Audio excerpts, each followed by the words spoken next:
السلام علیکم ناظرین، سبسکرائب کریں قرآن حدیث انفو چینل کو اور بیل آئیکن کو دبائیں تاکہ جب بھی ہم ویڈیو اپلوڈ کریں تو آپ کو نوٹیفیکیشن مل جائے۔ والدین کے انتقال کے بعد کیا اولاد قرآن پڑھ کر بخش سکتی ہے؟ کیا بخشنا صحیح ہے؟ ثواب ان تک پہنچتا ہے؟ اور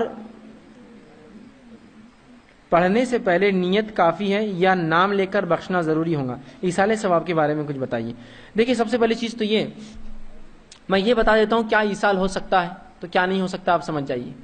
نبی اکرم صلی اللہ علیہ وسلم کے پاس ایک شخص ہے اور کہ اللہ کے رسول، میرے والد انتقال کر چکے ہیں، اب کیا چیزیں ہیں جو ان کو ملیں گی موت کے بعد بھی؟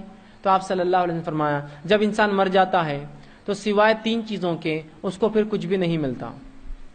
پوچھا گیا وہ کیا ہے؟ تو کہا، پہلی چیز بیان کی، کہا کہ ایسا کوئی کام، صدقۃ جاریہ، ایسا کوئی کام کر کے گیا ہو زندگی میں جو مرنے کے بعد بھی انسانیت کو، جانوروں کو، کسی کو بھی نفع پہنچا رہا ہو بعد میں، صدقۃ جاریہ، صدقہ جاریہ۔ اسکول بنایا، کالج بنایا، مسجد بنائی، مدرسہ بنایا، مکتب بنایا، لائبریریز قائم کی، دواخانے ڈالے جس سے انسانیت شفا ہو رہی ہے، فائدہ اٹھا رہی ہے، اور سڑکیں بنائی، جھاڑ لگائے، کچھ بھی ہو سکتا ہے، صدقۃ جاریہ، تو اجر ملے گا۔ دوسرا فرمائے، علم ینفع، ایسا علم جس سے انسانیت کو نفع ہو، نفع بخش، اچھا نالج، چاہے پھر وہ عربی کا ہو، قرآن سکھایا ہو، ہندی سکھایا ہو، اردو سکھایا ہو، میتھمیٹکس سکھایا ہو، جغرافیہ سکھایا ہو، جس سے انسانیت بھلا فائدہ اٹھا رہی ہے، ایسی کتابیں جب تک چلیں گی فائدہ ہوتا رہے گا۔ تیسرا فرمائے، او ولد صالح یدعو لہ، نیک اولاد جو مرنے کے بعد دعائے مغفرت کرے، یہ 3 چیزیں ہی ملتی ہے، باقی اکاؤنٹ بند ہو جاتا ہے۔ دوسری حدیث میں فرمایا کہ ایک انسان روز قیامت اللہ سے پوچھیں گا، اللہ یہ ثواب کیوں ملا، یہ ثواب کیوں ملا جبکہ میں نے تو کیا نہیں تھا؟ اللہ کہیں گا، یہ تیری وہ نیک اولاد ہے جو تیرے لیے جو ہے دعا کرتی تھی، جس کے بدلے میں یہ نیکیاں تیرے نام عمل میں لکھی گئی۔ تو پتہ چلا اولاد کی دعا پہنچتی ہے۔ صدقہ جاریہ جو اس نے کر کے گیا اس کو آپ کنٹینیو رکھیے، اس کا بھی اجر ملے گا۔ اسی طرح آپ صلی اللہ علیہ وسلم سے خاتون نے پوچھا، اللہ کے رسول، میرے والد کے لیے میں جو صدقہ جاریہ کے لیے کیا کروں ان کے انتقال کے بعد؟ تو رسول اکرم صلی اللہ علیہ وسلم نے بتایا کہ تو پانی کا انتظام کر۔ یہ پانی کا انتظام خاص نہیں تھا، یاد رکھیں، ہم سمجھتے ہیں بورنگ خدا نہیں کھلے۔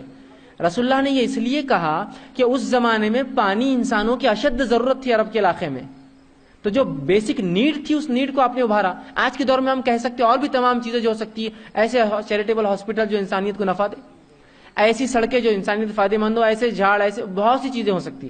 اس زمانے میں چونکہ پانی قلت تھی، انسانوں کے لیے مشکل تھا، تو کہا اس کے لیے پانی کا نظم کر اس کے نام سے۔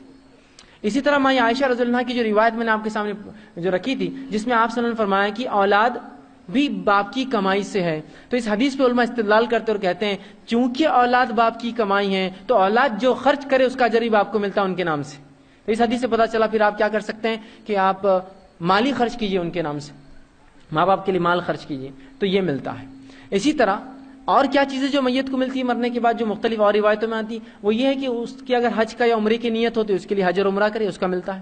اسی طرح اگر اسے کوئی فرض روزے یا کوئی نظر کے روزے باقی ہو جو انتقال سے پہلے نظر کی ہو اور نہ رکھ سکا ہو، تو وہ روزے بھی انسان اس کا ولی مکمل کر سکتا ہے، اس کا اجر بھی اس کو ملے گا، اس کے نام سے دیے گئی رقم یہ اس کو ملتا ہے، باقی تمام چیزوں کے راستے بند ہو جاتے ہیں۔ لہٰذا یہاں نماز کا تذکرہ بھی نہیں ہے، یہاں قرآن کا بھی نہیں ہے، تو قرآن پڑھ کر بخشنے کا ثواب بھی نہیں ملتا، نماز پڑھ کے بخشنے کا ثواب بھی نہیں ملتا، اس لیے کہ کچھ بدنی عبادتیں ایسی ہے جو اس کو کرنا لازم ہے، اور کچھ بدنی عبادتیں ایسی ہے جو ہم بھی کر دے تو معاملہ پہنچ جاتا ہے، جس میں سے حج کا کرنا، عمرے کا کرنا یہ ہو سکتا ہے اور اس کے لیے خرچ کرنا، لیکن باقی دیگر عبادتیں بدنی، ایسا نماز پڑھ لی تو کیا اس کی نماز پوری ہو جائیں گی؟ اس کی زکوٰۃ ہم دے سکتے کہ مرنے کے بعد ہم اس نے نہیں دیا زندگی بھر دے، یا پھر جو ہے اسی طرح جو قرآن، تو اس کا تذکرہ نہیں آتا۔ یہ ذاتی عبادتیں ہیں جو میرے علاوہ میری عبادتیں کوئی نہیں کر سکتا، میری تلاوت قرآن مجھے ہی کرنا ہوں گی، میری نماز مجھے ہی پڑھنا ہوں گی، تو لہٰذا اس کی کوئی دلیل چونکہ نہیں ملتی ہے۔ نبی اکرم صلی اللہ علیہ وسلم کے زمانے میں ہزاروں ہزار لوگ مارے گئے، آپ نے کبھی نہیں کہا قرآن پڑھ کر بخشو۔ تابعین کے زمانے میں کئی صحابہ کا انتقال ہوا، کبھی نہیں کیا گیا۔ تابعین کے زمانے میں کئی تابعین انتقال کرے، کبھی نہیں، نہ کسی نے وصیت کی میرے پڑھنے بعد تم قرآن پڑھو۔ تو پتہ چلا قرآن پڑھ کر بخشنا یہ سنت سے ثابت نہیں ہے، لہٰذا اس عمل کا ثواب پہنچے گا، اس کی کوئی دلیل نہیں ہے، بلکہ اگر کوئی اس کو سنت سمجھے تو یہ بدعت میں شمار ہو جائے گا جا کر، ٹھیک ہے، چونکہ اس کی کوئی دلیل نہیں ہے۔ اگر ہوتی تو رسول اللہ پر صحابہ پڑھتے، صحابہ پر تابعین پڑھتے، تابعین پر تابعین پڑھتے اور دیگر اسلاف پڑھتے، کسی نے نہیں کیا، مطلب یہ عمل درست نہیں ہوگا۔